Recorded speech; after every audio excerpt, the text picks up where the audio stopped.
Hi, everyone. Welcome to CrimCon 2020. This is stream number 3. This is the 11 a.m. panel on Wednesday. The title of the panel is Students and Learning.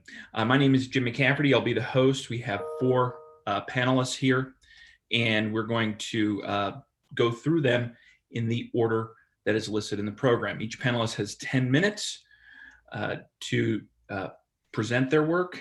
If you have any questions, there is a Q&A button at the bottom. Please ask the questions. I'll filter them, and if we have time at the end, we'll go through some of them. So without further ado, I'm going to throw the floor to Kevin from the University of Houston downtown. Thank you. I'm here today to talk about some work that I'm doing with a colleague, Elizabeth L. Gilmore. We're basically looking at the notion of IRB mission creep and trying to kind of move in the direction of some published work on appropriately applying the CFR provisions on human subjects research to work in criminology and criminal justice. So just a brief overview. When I say mission creep, what I'm basically talking about is just kind of a slow incremental expansion of IRB provisions past what they were intended in terms of original scope, focus, and goals.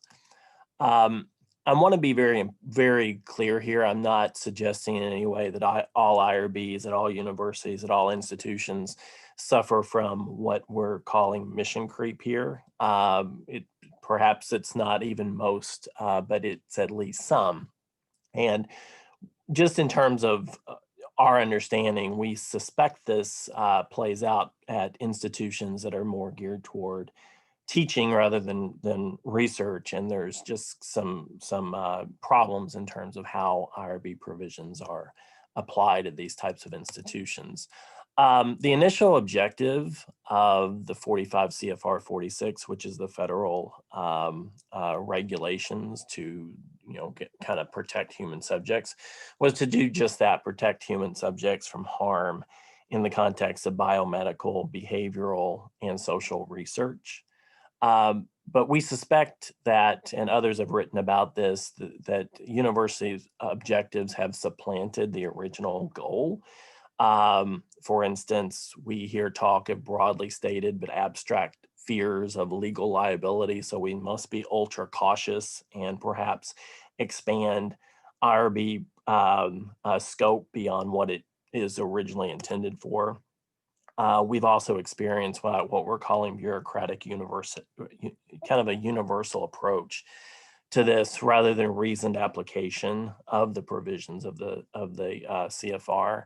And we've also noticed that this has become more about human beings rather than about research on human beings.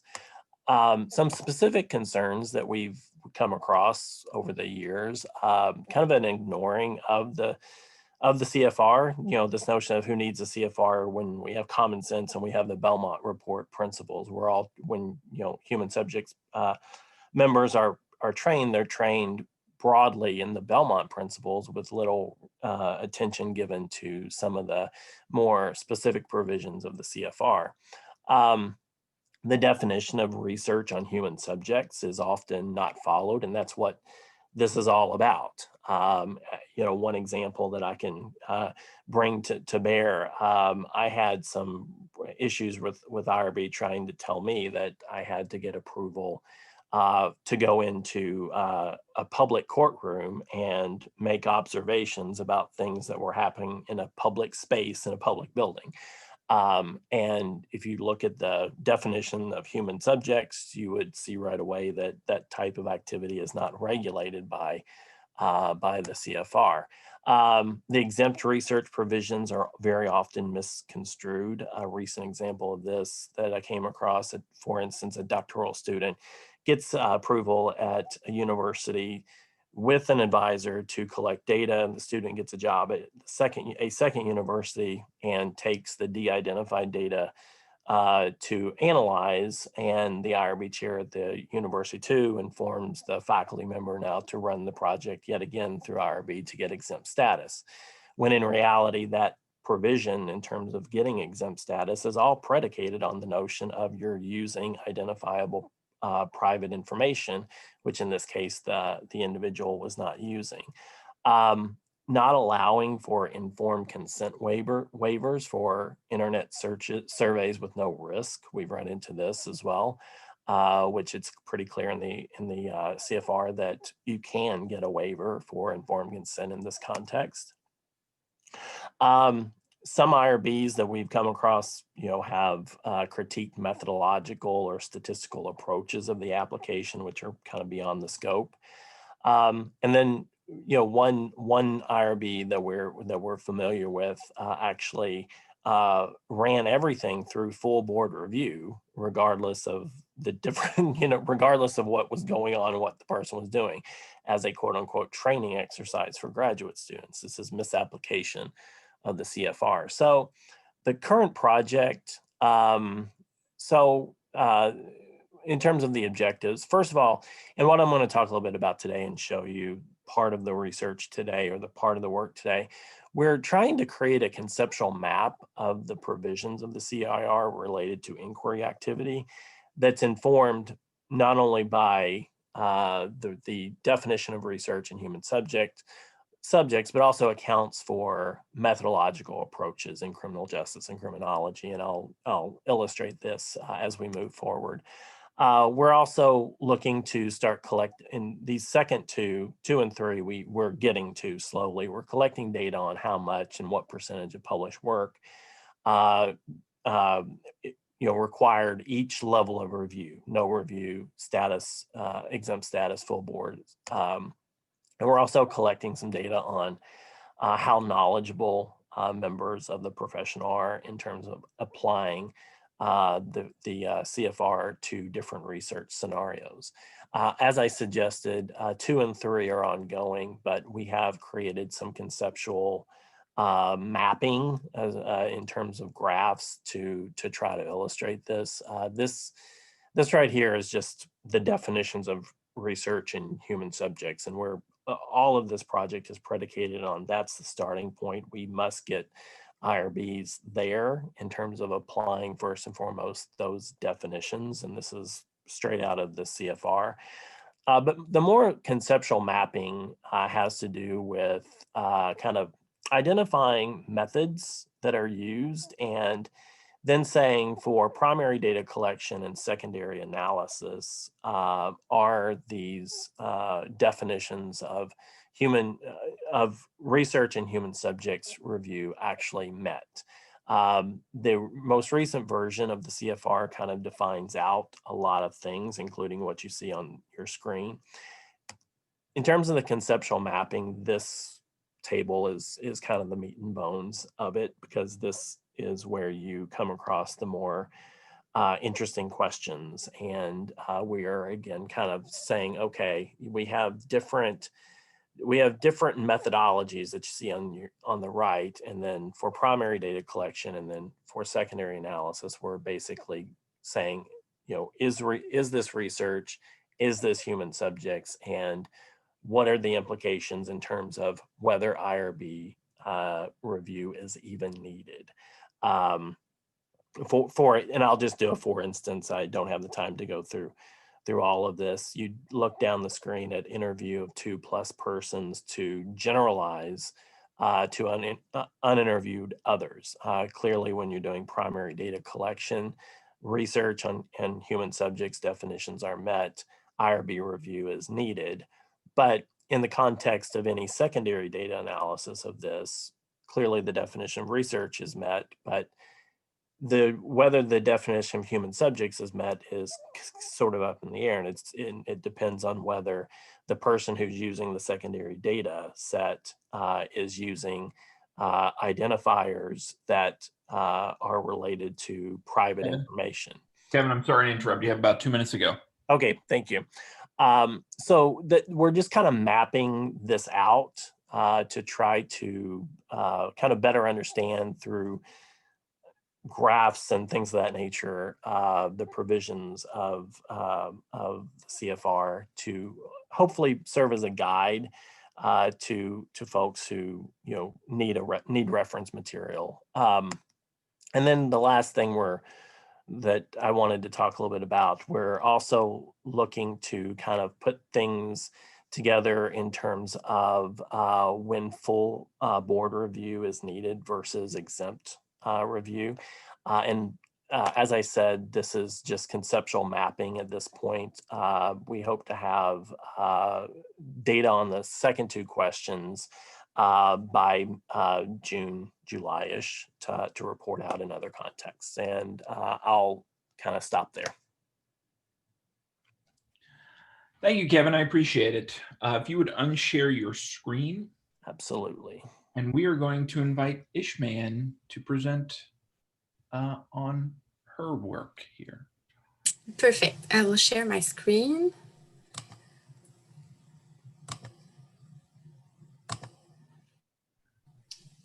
Do you see it? I can see it. Perfect. I'll start your clock now. Perfect. So hi everyone, my name is Ismehen and I am a PhD student in Montreal, Canada. I work on the process of reconciliation in a post-colonial context, and I'll present to you today my master's results. Let's begin with a very brief historical review to help you understand the project. As you may know, Canada is a young colonial state. The Indian Act is a federal law that served the government to take control of the land and to assimilate Indigenous people into Euro-Canadian society and values. The Indian residential school system was one of their programs. So for more than 100 years, Indigenous children in Canada were forcibly educated through the RS system and separated from their parents and all Indigenous influence. A Truth and Reconciliation Commission launched in 2008 with the intent to guide Canadians through the difficult discovery of the facts behind the RS. It also allowed some survivors to explain their experience and victimization. Among the many consequences on the individual level, we can name the emotional, physical, and sexual abuse. Some children were used for nutrition experiments, and some of them committed suicide. From a collective level, the RS system led to a cultural genocide, since the intent of the government was to erase Indigenous culture in the children and stop the transmission of culture from one generation to another. Also, the intergenerational trauma shared among the survivors and their children shows how the attending in the RS system is linked with more frequent contemporary stressor experiences and structural discrimination. Today, studies demonstrate that the consequences of past assimilation and genocide continue to develop within communities, namely with the ongoing structural victimization. To illustrate the disaster experienced by Indigenous communities across Canada, a journalist wanted to compare their living conditions with those of the African American population, for whom the conditions of violence and discrimination are well known. The results is scary. By almost every measurable indicator, in Canada, Indigenous population suffers a worse fate and more hardship than the African American population in the US. While Canada is renowned for its respect for human rights. As there are no longer violent intergroup conflicts in Canada, and because the colonial status quo is perpetuated, reconciliation must be seen as a dynamic process and not as a conflict resolution, as stated in the need-based model of reconciliation. This process requires multiple changes on 3 different levels so that the reconciliation is not the victim's group responsibility. The first one, the structural level, is about the transformation of power relations between the advantaged and disadvantaged group into an equally based social structure. The second one, the relational one, aims for a greater intergroup trust and more positive relations between peoples. The identity one, the last one, suggests that conflicts threaten the identities of the parties involved and that this identity threat perpetuate the status quo.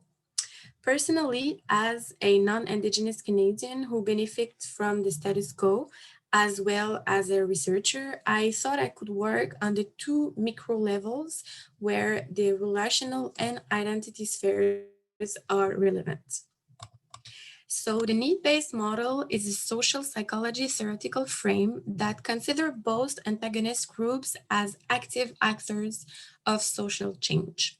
In accordance with the social psychology theory of Tashfeld and Turner, the authors propose that conflict threatens different psychological resources of victims and perpetrators, and that these threats contribute to the maintenance of the conflict. Being a victim is associated with a threat to power and control, whereas being a perpetrator threatens the identity as morally adequate social actors. To counter this threat, victims must restore their sense of power, whereas perpetrator must restore their public moral image. A social exchange interaction in which these threats are removed should enhance the parties' willingness to reconcile. In criminology, it is important to consider both offenders and victim perspectives. Thus, when we study reconciliation in a post-colonial context, we try to include the advantaged group and not only the victimized group, as it is often found in the literature. As such, I question to what extent do non-Indigenous recognize the experience of victimization and are ready to ask for forgiveness. So with this qualitative research, we aim to explore the perception of non-Indigenous students towards the reconciliation in Canada. Specifically, we identify whether there is a recognition of the victimization, and we explored the meanings given to the concept of reconciliation and the different emotional feeling expressed. We conducted 3 focus groups with Canadian Anglophones, Canadian Francophones, and new immigrants. In terms of ethnic identification, French-speaking participants all identify as Québécois. So we are in the province of Quebec. On the other hand, English-speaking participants identify themselves as Canadians or Caucasian, but not Québécois. Lastly, recent immigrant participants mostly identify with their country of origin first before adding Canadian. Okay, let's show the results. First, participants expressed multiple feelings about the Indigenous victimization and the process of reconciliation. All the feelings are part of the negative spectrum of emotions, and the powerlessness was the most expressed one. It is mainly explained by the fact that the participant didn't know how to act to promote healing and thus felt unable to promote reconciliation. With the feelings of déjà vu, the group of new immigrants expressed some sort of empathy as they consider that their group can better understand the situation of the Indigenous people from the fact that they somehow experienced racism in the society. The historical victimization experienced by the Indigenous people, such as the politic of assimilation of the IRS, is recognized by all the participants. However, recognition of ongoing victimization is mainly recognized by the new immigrants. Examples of systemic violence and discrimination are also raised by them. The Francophones and Anglophones didn't unanimously recognize the ongoing situation as a victimization. Ismehen, I'm sorry to interrupt. You have 2 minutes to go. Perfect. Thanks. When asked whether there are some crucial elements for the reconciliation, participants raised the need of proper education, dialogue, promotion of Indigenous culture, and so on. They also agreed to raise the inherent lack of trust between the different populations. When it comes to the calls of action, not all participants feel that it is possible to respond favorably to all Indigenous demands. For the Francophones specifically, finding some sort of compromises with the Indigenous people is seen as the ideal solution. Finally, it is interesting to note that the expression of forgiveness is not brought as an important element to reconciliation by any group, contrary to what I would have thought with the need-based model. So our results are relevant for the understanding of reconciliation in Quebec, but they are not enough. Some questions arise and need to be explored further. More specifically, we want to know in what way social acceptance of the non-Indigenous by Indigenous people increases the willingness to reconcile, to recognize, the ongoing victimization. I'm done. That's it. Okay, thank you so much. I think you're going to win the meme prize today because you had some. Yeah, that was my Perfect. I will stop sharing. Thank you. If you would unshare Yeah. your screen, and we are going to give the floor to Leanne. Thank you. All right. Can you see that? I can see that. Wonderful. Thank you. Hi, I'm Leanne Havis. I'm from Neumann University, and I want to talk today a little bit about an approach that I developed called the exam autopsy. I want to tell you a little bit about the origins of it. I want to tell you about some key takeaways of the approach, but if anyone's interested in specific details about the study itself, the methodology or the data analysis, any of our instruments or the literature review, please feel free to email me. My contact information is on the last slide. So the first thing that I think would be useful to say is why this is called the exam autopsy. And it's not just because the title seemed to fit within the CJ genre. It's because if we think about an autopsy and the purpose of it, the whole idea is to try and determine cause of death by running a number of different tests. So we look at ballistics and serology and hair and fiber. And I wanted to use that same kind of approach to find out the cause of death of a particular exam grade. So when a student gets a particular score on a test, why did they get that particular score? So it's intended as a post-exam assessment model. And it's integrated. It draws on data from instructor, from peers, and on two separate stages of self-assessment. It is grounded in metacognitive principles. So what we want to do is try to reflect on how students know what they know. Students are often very poor judges of their own skill sets. They may not know what they necessarily need to work on. And encouraging them to use metacognitive practices to monitor, control, reflect on their own learning can promote both academic achievement and the acquisition of transferable skills. So this process really provides concrete strategies and ideas for students to self-monitor, self-evaluate, and the need to pivot if something isn't working. The feedback that we provide as part of this process from the instructor and peers is shared both verbally and in writing. We recognize that students have different learning styles. We recognize that students tend to respond better, at least according to the literature, when feedback is multimodal, and it also feels more personal.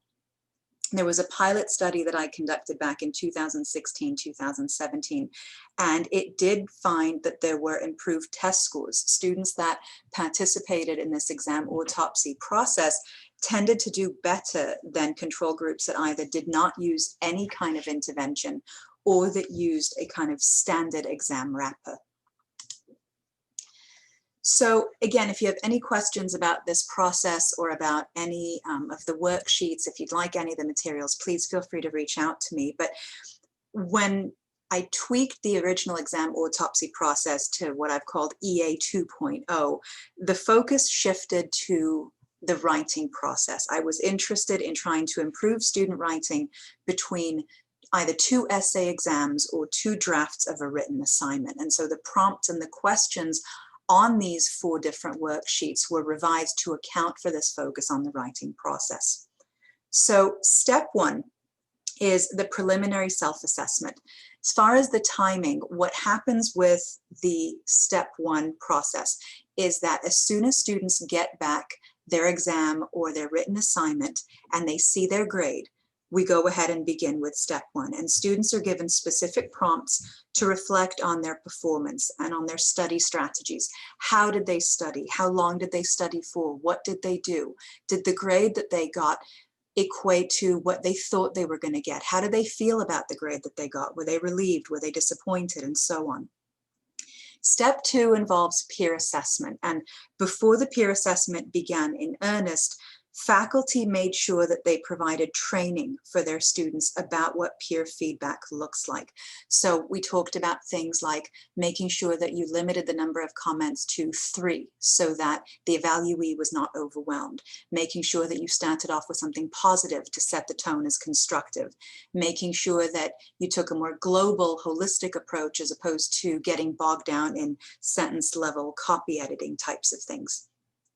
Once the training had been taken care of, and that takes about 20 to 30 minutes, each student was partnered up with another student in the class, and the student gave the draft of the written assignment or their exam to the other student to evaluate it. So the student who was doing the evaluating got to see the actual student artifact as well as that preliminary self-assessment. And then they took on the role of evaluator, and they reflected on the student's study strategies, what they thought that student could have done better, what specific concrete ideas they would have for moving forward. And then that worksheet that they completed was the basis for an in-class conference, again, with the idea that we wanted to give students the opportunity to clarify, to elaborate, to explain. And so then step 1 and step 2 worksheets were turned into the faculty member, and the faculty member completed step 3, which was a faculty assessment worksheet. And again, the faculty member met individually with each student in the class. This is a really great opportunity because often we as faculty lament that we give students comments and feedback and they don't really bother to read our comments. And so having that conferencing opportunity was a really great way to clarify our expectations for assignments and get really granular about why students got the grade that they got. Again, it was oriented towards trying to look at specific strategies we could provide moving forward. And then in step 4, the reflective self-assessment, students wrote a narrative to try to reflect on everything they've learned from steps 1 to 3 and identify 3 concrete strategies that they plan to use moving forward, either on the next essay exam or on the next draft of the written assignment. So as far as some of the results, and again, if anyone is interested in the specific data, please let me know. But when it comes to looking at the self-efficacy for self-regulated learning, one of the things we noted was that the EA 2.0 process really improved students' inhibitory control as a domain of executive function. So we know that inhibitory control has to do with difficulty remaining on task, delaying gratification to achieve a learning goal. Students who struggle with this may leave tasks unfinished. And so as a result, low inhibitory control is strongly correlated with low academic achievement. The fact that we could promote this, we hope, means that students would be more likely to succeed and persist in their undergraduate careers. As far as writing, we noticed, interestingly, that writing improved in the 100 and 200 level classes. The study did involve 4 different classes across 4 different universities. One 100 level class, one 200, one 300, and one 400 level class. And students at the 1 and 200 level really improved as far as their writing performance. The upper level students, there wasn't as much room for improvement, but we choose to look at that as a really important implication that embedding a metacognitive approach to self and peer assessment early in the university experience could be highly effective in promoting better writing and better study habits. It could be that younger students are just more susceptible to intervention. As far as some of the challenges involved in the study and some possible modifications, I cannot overstate the importance of that peer reviewer training. I know that a lot of us are really loath to hand over as much as half an hour of a course to do something like this, but it's a really great chance for us as faculty to communicate and clarify our expectations around assignments for our students. Get students. Leanne, I'm sorry to interrupt. You have 2 minutes to go. Great, thank you. It's a really great chance for us to clarify for students what it is that we mean by the assignment, get them to engage with the rubric and really understand when we're grading an assignment, what is it that we're looking for so that they can communicate in language that their classmates understand whether or not they actually met those expectations. One possible modification that I could suggest is the timing. So as I mentioned before, the first step, the preliminary self-assessment, took place right after the graded work was returned to students. Another way of doing this would actually be to administer that first step right after students turned in the essay exam or turned in the first draft before they saw their grade, because then you could actually do some really interesting things as far as comparing their predictions of how they think they did with how they ultimately did. And last but not least, this is a time-consuming process. A lot of us have a lot of content to cover in class. We don't want to give over time. It is possible to move some of these components online, possibly the training for peer reviewers. But in conclusion, I think that the reason this is so important is that we know students benefit when we encourage them to think about how they think and how they learn and how they write. And when we devote class time or create online modules to something like this, we send a really clear message to students about how important we think these practices are. So if anyone has any further questions about the methodology or the study, please feel free to reach out to me by email or using my Twitter handle. Thank you. Thank you, Leanne. I appreciate it.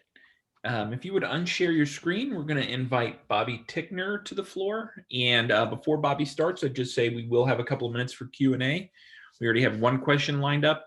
If any of the attendees have any questions, please write them in the Q&A box at the bottom of the screen. But Bobbie, whenever you're ready, I'll start your clock.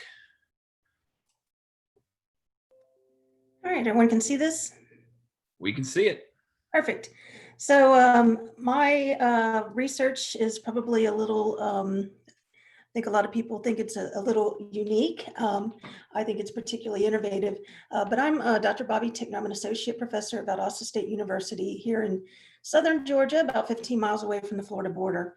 I started doing research on virtual reality, mostly because I came from a career as a software developer before I got a PhD in criminal justice. So this kind of merged my two interests of technology together with virtual reality. So today I want to talk to you about how can we use this technology for students in classes. So just a real quick background, basically what virtual reality is, kind of like it sounds, it's a virtual reality. So basically what we do is use computer generated environments. They can be 2 or 3 dimensional depending on the environment itself and whether avatars are used. And then the user actually communicates in the virtual environment with using some sort of hardware such as input devices like keyboards, touchscreens, hand controllers, anything like that.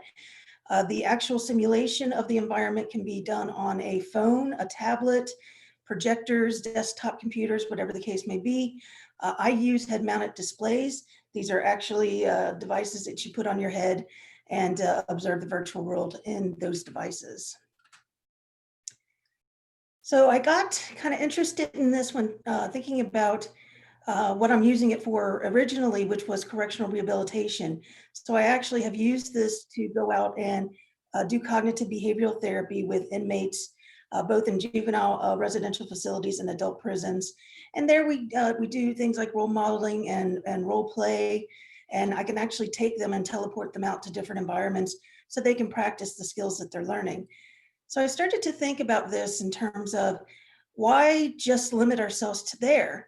I teach, a lot of students every semester. I bet they would certainly benefit from this as well.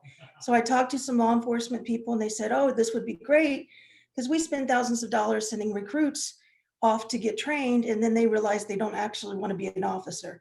So I started working on content for that to help expose some of our students to what it would be like to be a law enforcement officer. Everything ranging from how to de-escalate someone to an active shooter situation. Also, maybe if they could see what a crime scene was like before they actually have to do it, they could see if that's something that would be a good positive thing for them. As far as corrections, I already talked about the CBT aspect of it. And then of course, the courts use this technology from time to time to show evidence, although there is some controversy about that I won't get into in this call. But basically, I can expose the students into these environments so they can see what this is like before they pick which avenue they want to go to in the correctional system, or I'm sorry, in the criminal justice system, and be able to really get engrossed into that environment. Theoretically speaking, several theories support the use of this technology in the classroom. I have this slide in there. I'm not going to get too far down into the weeds on the theoretical framework, but know that this really does enhance things like experiential learning, situated learning, where the student can actually get really involved and engrossed into their content. I did a pilot over the summer of 2019, where I actually put the students in it. We had several students sign up for a class, and what I wanted to do was kind of limit the exposure just for those students as the pilot. So I picked 5 common things that students would learn across the classes that I teach. So we looked at use of force and de-escalation simulations. We did workplace stressors for law enforcement and correctional officers. So think about using a virtual experience for like mindfulness or meditation to deal with workplace stressors. Of course, the cognitive behavioral treatment aspect of it, using VR as a way to connect with their family social support systems, and then how we can use VR as a way to deal with reentry. Especially now, we can see the real relevance of this is how do we deliver more dosage when they're in reentry, and how do we keep them, giving them booster sessions so they don't lose what they learned while they were in the treatment program. So basically what the students did here is they picked one of these topics also that they really liked. I had them do a literature review on the topic so they became educated on the research in the area. And then their final exam for this project was that they actually had to create a virtual environment. They didn't actually code it, but they had to describe a virtual program or a virtual experience that they would use to address one of these issues. So it was pretty interesting, some of the things they came up with. But what I'm going to share with you today is just some of the feedback I got out of this. I am continuing on with this work. Obviously, COVID has interrupted this just a bit because not a lot of people want to put things on their face right now, but I do have some projects still going with this where there are smaller groups, distanced, cleaning the headsets very thoroughly. So there will be updates to this research as I go on.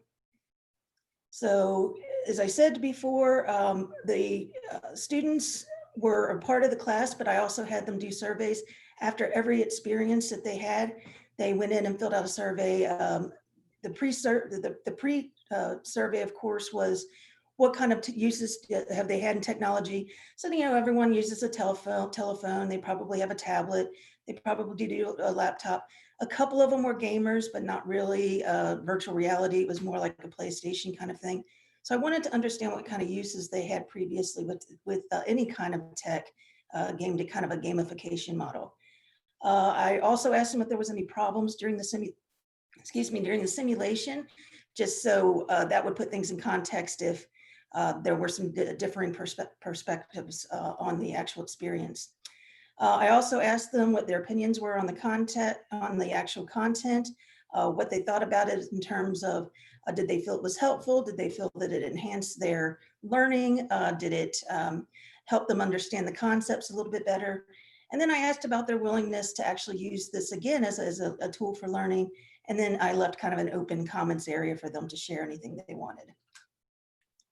So initial observations, the students, of course, they found the simulations to be really effective and really helping them understand the topic a little bit better, understanding the job a little bit better. Several of the groups talked about kind of it feeling like a game. So that's this concept called gamification, where you try to solve real world problems with using something that feels like a game. That way people are learning, they're solving the problems, but they don't feel like it's such a task or such a job. The students also felt like this was definitely a great way to do experiential learning and keep them active in class. It's very hard to get distracted. I'm sure anyone that teaches, that you get the stare after about 3 to 7 minutes. It's really hard to do that when you're in a virtual experience. You really stay engaged with the content itself. Basically, one of the big things I kind of discovered from this initial pilot is that the virtual reality, doing all of these different types of simulation was very good for engagement and motivation. They came in, they were ready to learn, they were excited to get into the headsets, they were excited to learn more about their particular topic. Hey, Bobbie, I'm sorry to interrupt. You got about 2 minutes to go. Thanks. Here's the demographics. Basically, this is the age group in here. I live in Valdosta, Georgia, which is predominantly African American, so that explains why these particular students in that class there was a little bit higher rates. And the male to female ratio was actually fairly similar. So their opinions, 90% said that this was a quality, they had a good experience. 60% said it increased their knowledge moderately, 30% said significantly, 72 said they were satisfied with it, and 80% recommended they would use it again to learn. So here are just some qualitative information I got. One of the simulations is about police officers and racism, of course, very timely topic. And some of the feedback was this technology would change how we see racism. This could really impact culture and development in the world and have us understanding, so the concept of empathy. One of the students said, I cried, I actually cried. That's the first time I've done that in class. And then of course I've got, the typical responses, can we get popcorn next time we do this? So just some good qualitative feedback that I thought was really interesting when they were finished with each of the simulations. Areas of improvement, more time needed, more content needed, and some of the quality of some of the stuff that's out there now is not so great. And of course, there might be some selection bias because these students did sign up for this class, so it would need to be expanded out. Here's what my lab looks like. This is where we actually did the pilot. Here's some of the students and then some of the coverage we got from the local media doing it. You can see kind of what he's doing there in the background.